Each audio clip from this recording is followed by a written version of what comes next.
अपन उभय विस्थापन, या इसको कहते हैं double displacement reaction. Double displacement means दोनों कंपाउंड में से एक दूसरे को हटाएगा। जनरली ये रिएक्शंस जो होता है ये आयोनिक कंपाउंड के साथ होता है।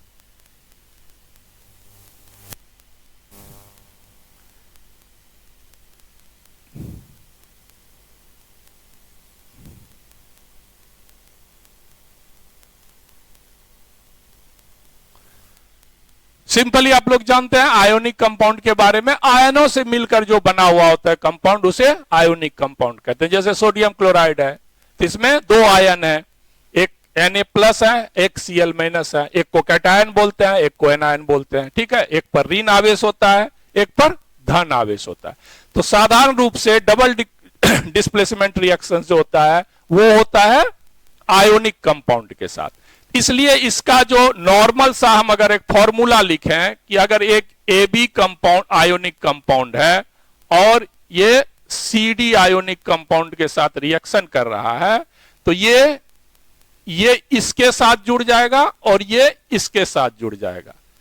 तो AC plus BD product. Simple एक मैकेनिज्म अगर आपको समझना है तो ये एक मैकेनिज्म है कि AC प्लस BD बनाता है। होता क्या है, AB में टूटता है ये A+B- आयोनिक कंपाउंड है तो ये आयन में टूटेगा। ये C+ और D- में टूटेगा। अब क्या करेगा कि इसका जो पॉजिटिव चार्ज वाला है A+ वो इसके निगेटिव चार्ज के साथ रिएक्शन कर लेगा। यहां मैंने इसको निगेटिव किया हुआ है, तो आप ऐसे भी इसको ले सकते हैं।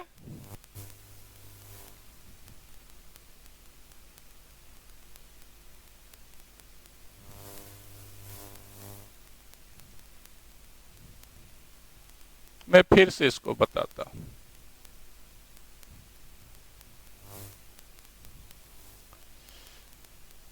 AB नहीं तो उसमें कंफ्यूजन हो जाती, इसलिए फिर से बता। AB + CD ये बनाएगा AD + BC। ओके, तो ये दोनों आयोनिक कंपाउंड है, तो ये टूटेगा। किस में टूटेगा, A+ B- में। ये टूटेगा C+ D- में। एक सिंपल सा मैकेनिज्म बता रहे हैं। ओके, हो सकता है डबल प्लस में टूटे, ट्रिपल प्लस में टूटे, वो डिपेंड करेगा किस टाइप का वो चार्ज उस पर है। ये जो है A+ है, D- है, प्लस D- है, C+ है। ओके, इस प्रकार से ये कंपाउंड बना रहा है। सिंपल सा वे में इसको हम लोग समझ सकते हैं। इसी पर हम लोग देखते हैं कि डबल डिस्प्लेसमेंट में क्या होता है। अब देखिए यहां पहले मैं आपको सिंपल सा बताता हूं। NaOH + HCl टूटता है। ये कैसे टूटेगा, NaOH जो है ये टूटता है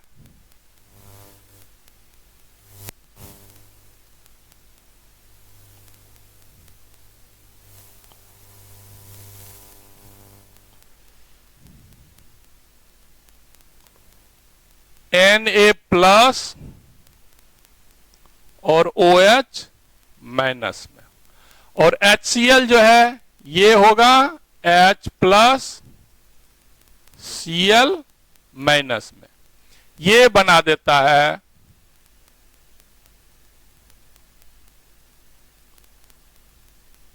NaCl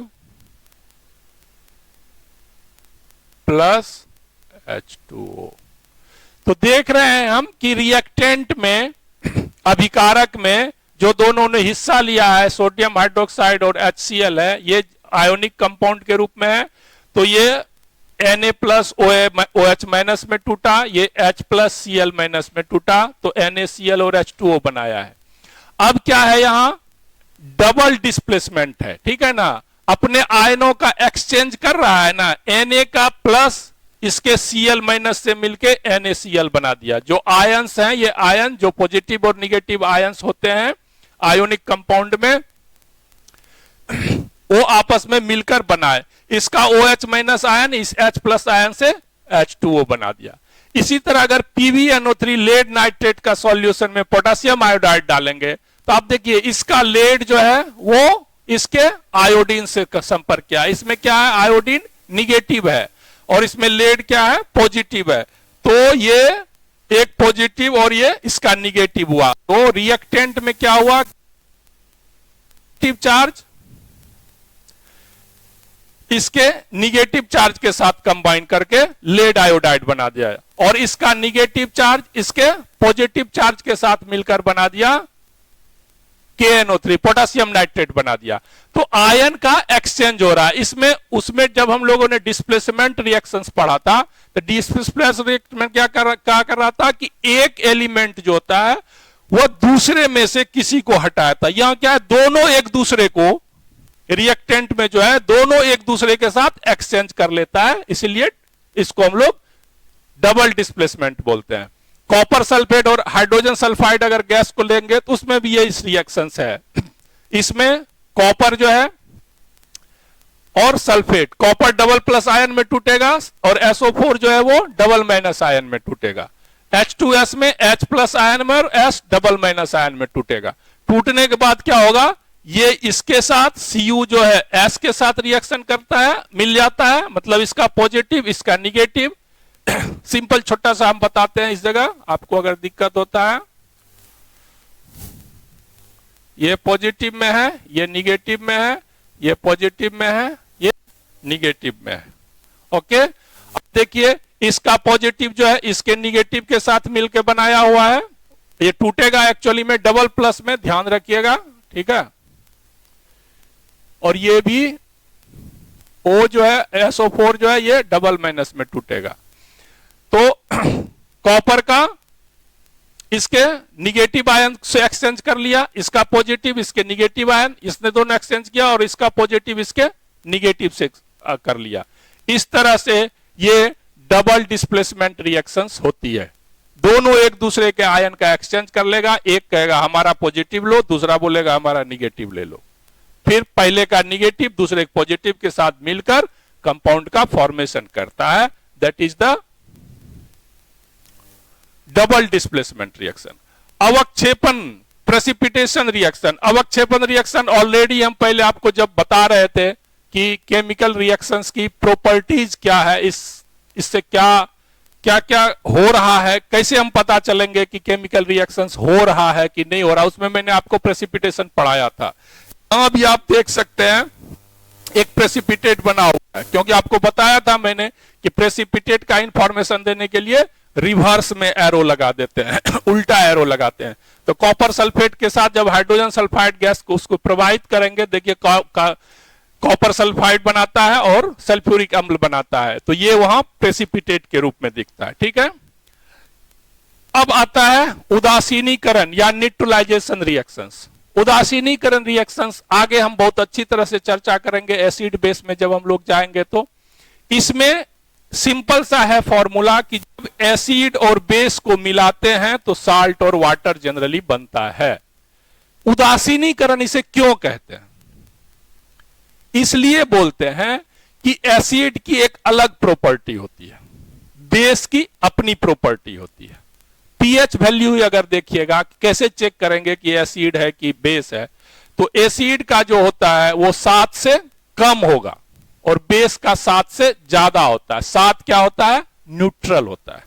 तो जनरली सॉल्ट न्यूट्रल होता है, बट कुछ एसिडिक और बेसिक भी सॉल्ट होते हैं, जो आप आगे जाएंगे तो हम लोग इसके बारे में डिटेल से पढ़ेंगे। तो चूंकि एसिड और बेस को जब मिलाएंगे तो दोनों अपनी प्रॉपर्टी को लॉस कर देता है, इसलिए वो क्या हो जाता है, न्यूट्रल हो जाता है। तो न्यूट्रल मींस उदासीन हो जाता है, हमको किसी से कोई लेना देना नहीं है। तो इसलिए आप देख रहे हैं एसिड और बेस जब रिएक्शन करेगा, ये अपनी प्रॉपर्टी ये अपनी प्रॉपर्टी, दोनों अपनी प्रॉपर्टी खो देगा। ना तो एसिडिक नेचर जो प्रोडक्ट हमको बनेगा, ना तो एसिडिक नेचर का है, ना तो वो बेसिक नेचर का है, ठीक है। इसलिए इसे हम बोलते हैं उदासीनीकरण रिएक्शन। ये एसिड है, सल्फ्यूरिक अम्ल, सोडियम हाइड्रोक्साइड बेस है, चिकना लगेगा छूने में। इस दोनों का आपस में रिएक्शन करवाए तो सोडियम सल्फेट बनाता है जो कि साल्ट है। किसी भी कंपाउंड में chloride, bromide, iodide, sulphate, nitrate ये सब लगा हुआ हो तो सोचिए वो सॉल्ट है। तो वो सॉल्ट का सॉल्यूशन हमको मिलता है sodium sulphate and water. Water already neutral होता है, ठीक है ना, तो ये न्यूट्रलाइजेशन रिएक्शंस कहलाता है।